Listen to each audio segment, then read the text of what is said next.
Oi, tudo bem com você? Eu sou a Renata, seja bem-vindo ao 15 Dias para Ler e hoje nós vamos falar dele, do maravilhoso José Saramago. Já faz muito tempo que eu não falo do Saramago aqui no canal. Em junho de 2021 eu iniciei um projeto chamado Lendo Saramago até o seu centenário, em que eu me propus ler algumas obras dele e posteriormente trazer as resenhas aqui para o canal. Eu realmente li os livros e estou devendo justamente os vídeos. Então, esse vídeo de hoje marca justamente a retomada deste projeto aqui no canal. Então aguardem que nós teremos muitos vídeos do José Saramago ao longo dos próximos meses. E eu escolhi para essa retomada Objeto Quase, que é a única coletânea de contos que o Saramago publicou. Ele também tem outros contos escritos, mas não estão reunidos em coletânea como este aqui. E eu vou aproveitar para falar de carona também sobre um destes contos esparsos que é muito conhecido, que é o Conto da Ilha Desconhecida, que eu não tenho edição aqui. E neste vídeo que eu fiz apresentando o projeto, eu vou deixar o link aqui nos cards para que quem não assistiu possa vê-lo. Eu comento um pouco sobre aspectos gerais da obra do Saramago, um pouco sobre a vida dele, sobre temas que são recorrentes, e eu também apresento algumas dicas para que a leitura do Saramago seja um pouco mais fluida. Então, se você tem alguma restrição como esse autor, tem alguma dificuldade, veja lá esse vídeo que ele vai te ajudar. Em relação aos livros que eu vou comentar aqui hoje, existe uma diferença muito grande de tempo de publicação entre uma obra e outra. Eu vou começar comentando sobre Objeto Quase e, para isso, primeiro eu vou contextualizar um pouquinho essa obra aqui na produção do José Saramago. E calma, segura a paciência, confia em mim, porque essa contextualização faz muito sentido depois para comentar os contos um a um. Objeto Quase é o último livro que o Saramago publica ainda como um ilustre desconhecido. Por que eu estou falando dessa forma? Esse livro foi publicado em 1978. Até então, o Saramago tinha publicados 3 livros de poesia, outros 3 de crônicas, algumas traduções, muitos textos em jornal e também 2 romances. Ele publicou Terra do Pecado em 1947 e 30 anos depois ele publicou, nossa, fugiu o nome do livro, Manual de Pintura e Caligrafia, em 77. Entre estes 2, existe uma outra obra que foi escrita, porém cuja publicação foi recusada, que é Claraboia, de 1953. Então, este livro foi publicado apenas depois da morte do autor. Estes outros 2 romances que eu mencionei são escritos num português mais convencional. Como eu disse, esse aqui é o último livro dele como um desconhecido. Seu próximo livro, Levantado do Chão, seria o início daquele estilo peculiar de escrita que o Saramago conservou até a sua última obra, e seria também o livro que levaria o Saramago a uma fama maior, ainda que regional. O livro seguinte, a Levantado do Chão, aí sim seria o Memorial do Convento, que alçaria o Saramago à fama mundial. Esse livro aqui foi um espetáculo, assim, um assombro, né? O mundo passou a conhecer José Saramago. Por que eu tô falando sobre tudo isso? Porque nestes contos aqui, nós já vemos a série de temas que marcaria toda a obra do José Saramago. Então, quando a gente fala em Saramago, nós temos que ter algumas ideias em mente. A postura dele muito contrária a capitalismo e consumismo, a crítica constante a instituições de poder, qualquer poder, poder do Estado, poder religioso, poder social, e a valorização do caráter humano, em oposição, àquela visão mais utilitarista do ser humano. Então nós vemos muito o Saramago questionando existências vazias. E essa temática, principalmente, é muito recorrente aqui nesse livro de contos. Então, o que é que nós temos aqui em resumo? O Saramago ainda escrevendo de uma forma mais convencional, não é aquela forma peculiar de pontuação que ele adotaria a partir do livro seguinte, porém com os grandes temas da sua obra já presentes aqui. Uma outra característica do Saramago que nós vemos aqui é a versatilidade de tipos de livro que ele escreveu. Se você reparar bem, o Saramago escreveu livros com fundo histórico, livros engraçados, livros sérios, distopias, e isso está aqui, né? Nós temos aqui contos que têm uma natureza mais fantástica, outros que têm uma natureza mais distópica. Ele trabalha aqui mitos e também tem textos mais realistas. Assim como eu falei sobre as intermitências da morte, eu falo também sobre Objeto Quase. São duas obras muito boas para se entrar neste universo do Saramago. Intermitências da Morte porque é muito engraçado, ele é divertido e menos complexo de se ler, apesar daquela pontuação característica dele. E o Objeto Quase, por todas essas razões que eu já explanei. O Objeto Quase, para mim, foi um dilema. Foi uma releitura, mas assim, sinceramente, na minha primeira leitura, ele não tinha me marcado muito, tanto que eu nem me lembrava se eu gostava, assim, desse livro ou não. E ano passado, quando eu fiz a releitura aqui, num primeiro momento, eu não gostei deste livro. Eu pensava nos contos aqui toda hora, porque ele trata muito sobre a nossa natureza humana ou a falta dela, quando a nossa existência é ou está muito sem sentido. E por que eu gosto da forma como Saramago faz isso e eu só fui entender depois, pensando sobre esse conjunto da obra? Porque quando o Saramago questiona uma existência sem sentido, ele está questionando o quê? Natureza humana. Né? É típico dos seres humanos terem alguns sentimentos e alguns propósitos. E o que é uma das coisas que dá sentido para a vida e que nos caracteriza como humanos? O gosto pela arte, o gosto pelo entretenimento com propósito. Não que Saramago precisasse justificar a sua literatura, de forma alguma, mas quando ele apresenta o vazio de uma vida sem sentido, ele está, de alguma forma, nos lembrando do quanto a própria literatura, enquanto arte, nos humaniza. Eu separei os 6 contos de Objeto Quase em 3 pares que apresentam alguma ligação entre si. O primeiro par que eu apresento aqui são o primeiro e o terceiro contos do livro, que são Cadeira e Refluxo, e eles têm em comum a oposição entre o interesse do governante frente aos interesses do povo. Claro que essa é uma interpretação minha, eu não estou aqui dizendo o que é que o conto quis dizer, o que o autor quis dizer com esta obra, estou falando aqui sobre as minhas percepções. Em relação ao Cadeira, a gente precisa de um contexto histórico aqui para entender. Cadeira se refere à queda do Salazar, que foi um ditador português.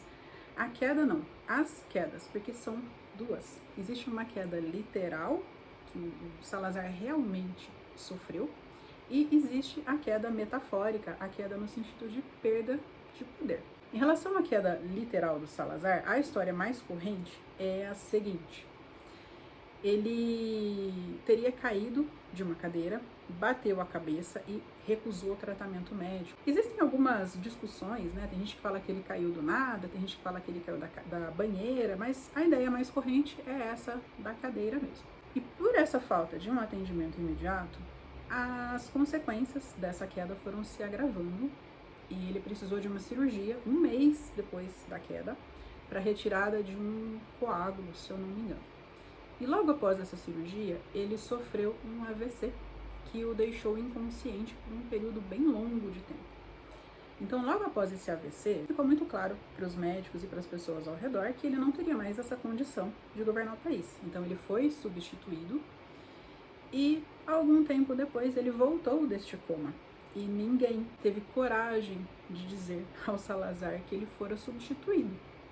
Então, ele sofreu esse acidente em 68, ele só veio a falecer em 70, e ele passou esse tempo todo achando que ele governava Portugal.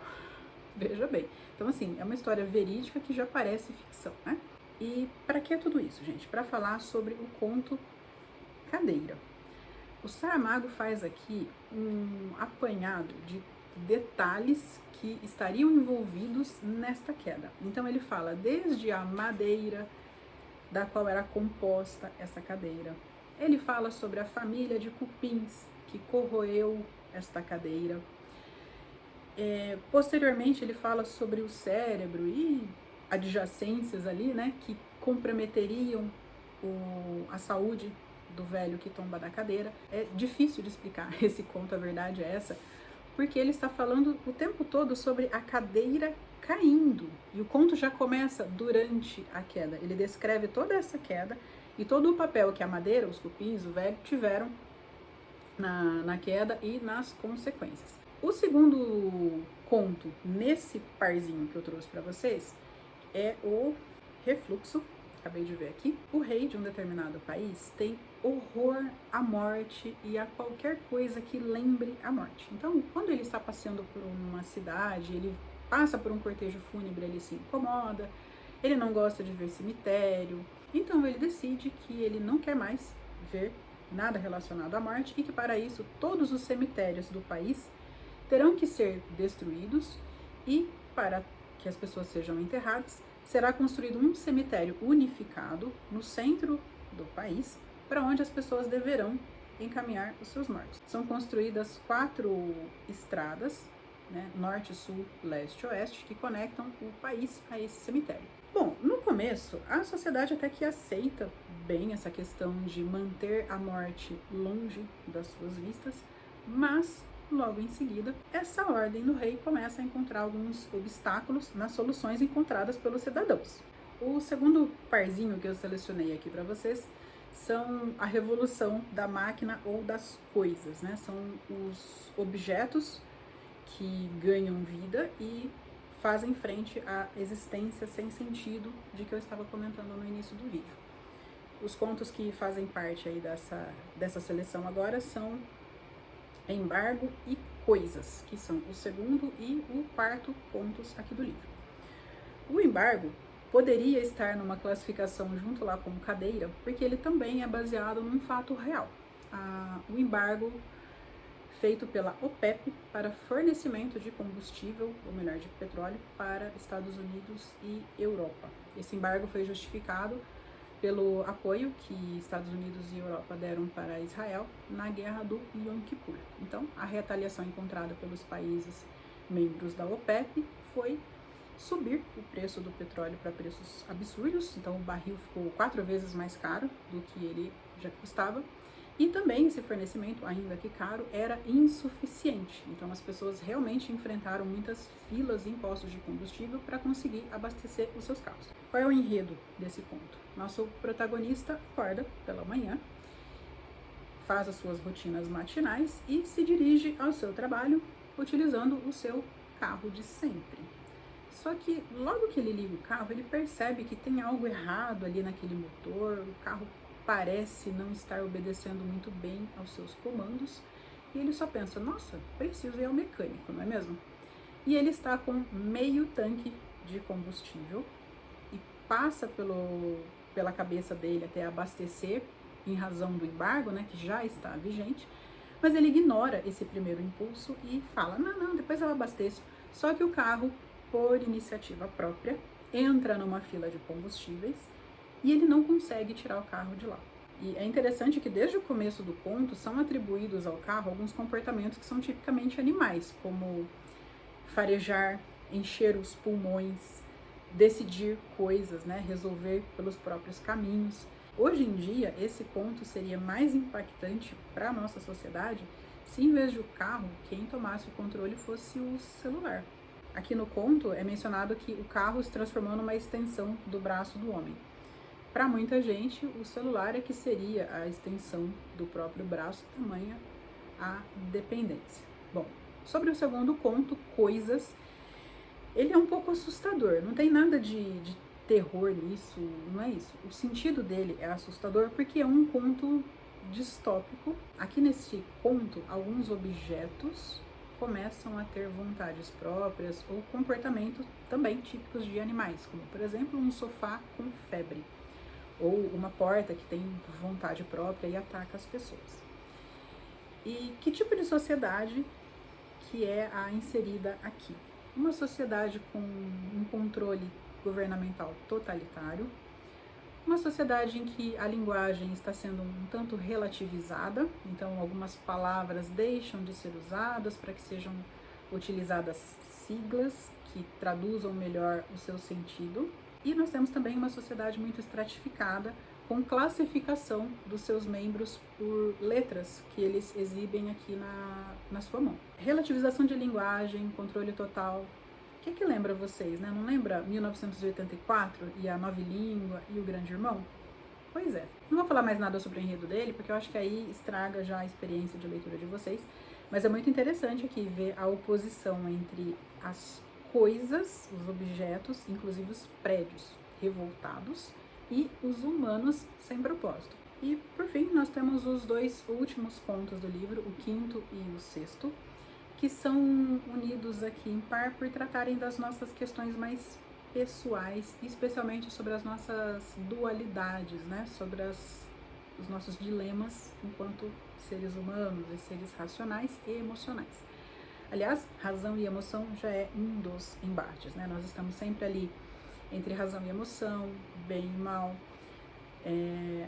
aventura ou responsabilidade. E na maior parte das vezes, a escolha pela prevalência de uma dessas nossas naturezas provoca sofrimento, provoca angústia. Nós estamos então sempre com essa sensação de incompletude por não atendermos a todas as esferas da nossa natureza humana. O primeiro dos contos que eu vou comentar aqui é exatamente sobre isso, que é o conto Centauro.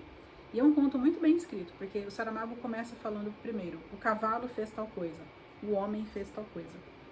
Como se fosse realmente um homem montado num cavalo ou um homem separado do cavalo. Mas pelo título, né, a gente já deduz que ele está falando da mesma criatura. Só que é uma criatura cindida, que tem a natureza animal e tem a natureza humana. E a impossibilidade da satisfação plena das necessidades humanas é que traz o sofrimento para esse centauro. E ele é o último centauro vivo na Terra. É uma criatura milenar que recorda-se de quando era um ser mítico e que era homenageado e que era muito bem quisto pelas pessoas, e tem consciência hoje de que ele é considerado uma criatura monstruosa e ele precisa ficar apenas escondido. Eu comentei, né, sobre as existências sem sentido, e eu acho que a desse centauro aqui no livro é a pior delas, porque ele gostaria de ser mais completo e não consegue. E eu acho que o trecho que mais mostra isso, essa vida vazia que ele leva, na minha edição está na página 113. É esse trecho aqui, ó. Por fim, já não lhe sobrava terra para viver com segurança. Passou a dormir durante o dia e a caminhar de noite. Caminhar e dormir, dormir e caminhar. Sem nenhuma razão que conhecesse, apenas porque tinha patas e sono. Comer não precisava, e o sono só era necessário para que pudesse sonhar. E a água, apenas porque era água. Então veja, é um trecho bonito, assim, se a gente para olhar a forma como foi escrito, mas, gente, que tristeza, né? Que existência. Então é o conto mais bonito desse livro. No começo ele me parecia meio bobo, assim, né, por lidar com uma figura mítica, mas, gente, o que o Saramago fez com esse texto foi sensacional. E o outro conto sobre nossa natureza humana é um conto tão curto, ele tem 3 páginas só, é até difícil falar sobre ele sem dar spoiler, né, que é o conto Desforra. Nós temos 3 momentos, assim, na vida de um rapaz, um adolescente, que se passam num curto período de tempo. É um pedaço de tarde, assim, ele está num primeiro momento num rio, ele volta para a casa dele, vê um porco sendo castrado, se impressiona profundamente com aquela cena, toma um pouco de água e volta para esse rio onde ele estava. Não dá para falar muito sobre o conto, né, por ser curto, como eu disse, mas dá para falar sobre o sentido dele. Normalmente contos que tem rio, água, mar, estão falando sobre o quê? Sobre travessias, né? Sobre momentos impactantes, pontos de virada. Nesse caso aqui, amadurecimento. Nós estamos falando sobre a perda de algumas inocências, né? E da passagem da adolescência para a vida adulta. E se você for ver bem, é o único conto mais realista aqui desse livro, né? Tudo que acontece aqui poderia perfeitamente acontecer com qualquer outro jovem. Bem, eu espero que vocês tenham gostado de Objeto Quase. Ai, a gente esquecendo de falar do outro, gente. Quase que eu esqueço de falar do conto da Ilha Desconhecida. Esse livro já foi publicado num contexto completamente diferente do Objeto Quase, né? Como eu disse, o Objeto Quase, Saramago ainda era um ilustre desconhecido. O Conto da Ilha Desconhecida, por outro lado, foi publicado em 1997, quando o Saramago já era um escritor muito consolidado, muito reconhecido por sua obra. Em 95, ele já tinha sido vencedor do Prêmio Camões, ele já tinha publicado uma das suas obras mais famosas e bem aceitas, que foi o Ensaio sobre a Cegueira, que também é de 95. E em 97 ele estava prestes a ser laureado com o Nobel, que viria em 98. Vem deste livro uma das frases mais citadas da obra do Saramago, que é preciso sair da ilha para ver a ilha. O que é que nós temos aqui nesse conto, né? Qual é o enredo dele? Nós temos um homem simples que deseja ardentemente falar com o rei, olha a figura de poder aí de novo, para solicitar uma embarcação para que ele parta em busca da ilha desconhecida. Se ele consegue a embarcação ou não, o que acontece depois, eu vou deixar que vocês descubram lendo. Quais foram as minhas impressões lendo este livro? Não tão diferentes do que seria o óbvio, ou seja, o rei aqui representando aquele estado, aquele governo que dá as costas ao povo, que finge não enxergar as necessidades do povo, porque ele está ocupado demais cuidando dos próprios interesses. Esse rei aqui, por exemplo, do livro, ele não atende a porta das pessoas que estão ali para lhe pedir favores, mas a porta que seria reservada para as pessoas que querem lhe prestar favores está sempre disponível. E eu enxerguei, por outro lado, este homem do conto como um representante da pessoa, ou melhor, das pessoas que têm um sonho, que querem sair em busca dele e que ultrapassam qualquer barreira, qualquer obstáculo em nome deste sonho, porque é este sonho que lhe dá, a hora que eu falei lá no começo do vídeo, sentido para a existência. Esse homem não quer só buscar uma ilha, ele quer dar um significado para a existência dele. Se vocês procurarem a resenha desse conto por aí, vocês vão ver interpretações bem distintas dessa. A minha foi até mais simplória. Mas essa questão da busca pelo sonho, pelo sentido, por um propósito de vida, estava muito presente em mim depois da leitura aqui do Objeto Quase, né? Talvez se eu tivesse lido o Conto da Ilha Desconhecida num outro momento, eu teria uma outra impressão. Agora sim, eu vou me despedir de vocês. Esse vídeo deve estar enorme, então muito obrigada pela sua presença aqui. Eu estou muito feliz por poder retomar os vídeos desse projeto da leitura do José Saramago, que é um autor que eu admiro muito. E se você gostou do vídeo, não esquece de curtir. Nós nos vemos nos próximos e até mais!